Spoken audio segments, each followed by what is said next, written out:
میخوان کشور آزاد شوین، پس شما و 5 چیز نیاز دارین.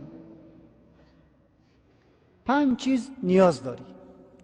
مادام که از این 5 چیز نداشته باشی، ادعای دروغی نکو که من کشور آزاد هستم یا کشور آزاد شده میتونم.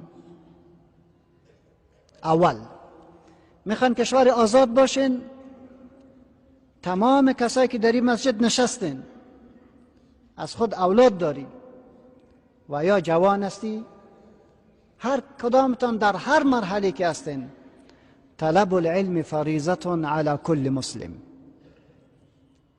علم را بگی. از نانت کم کو، فرزندانت را عالم بگردان. از جهل دورش بکو. انسانان جاهل نمیتونن آزاد باشن. عزیزم دقیق گپ مرا گوش کو. انسان جاهل نمیتونه آزاد باشد. انسان جاهل همیشه رکابش به دست دیگران میته.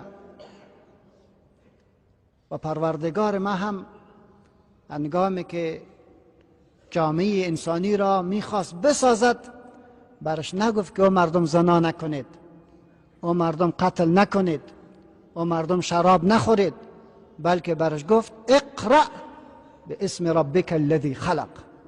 بخوان به نام پروردگارت. اولین وسیله تغییر علم است. جامعه‌ای که علم نداشته باشد، همیشه قربانی هایی که کردن و میکنن او را به باد فنا میدهد. اهمیتی قربانی خود را نمیداند، نگاه کدیش نمیتاند.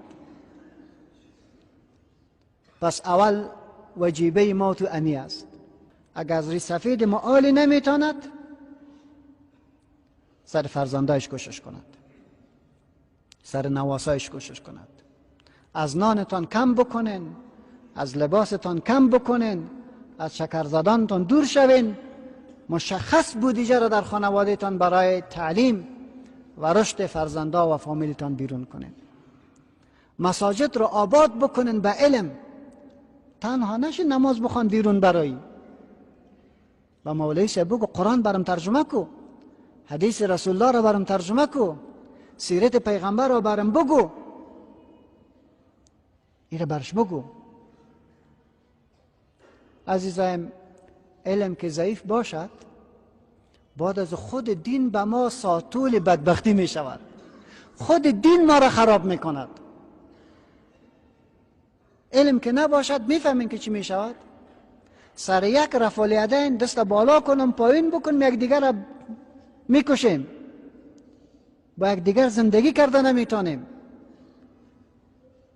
کل مردم به کدام جای ما طال از خلاص نشدیم، طال در نماز بند نفتادیم. علم را اولین وسیله تغییر است. خوب عالم پیدا کو که فتوا را از بیرون نگیری. دقیق شدی؟ خوب عالم پیدا کو که تو فتوا را از بیرون نگیری، مراجع بیرونی بر تو فتوا ندهد. در داخل کشورت قدرت باید باشد که اعتماد سرش بکنی به تقوایش، به علمش، به خوبیش، به اخلاقش، به امانتداریش. اما تو کسب بساز، دین از داخلت بگی. اما تو انجینر تربیه کو که او سرکایت بسازد. اما تو دکتر تربیه کو که او تداوی بکند. اما تو معلم تربیه کو که او تربیت کرده بتاند.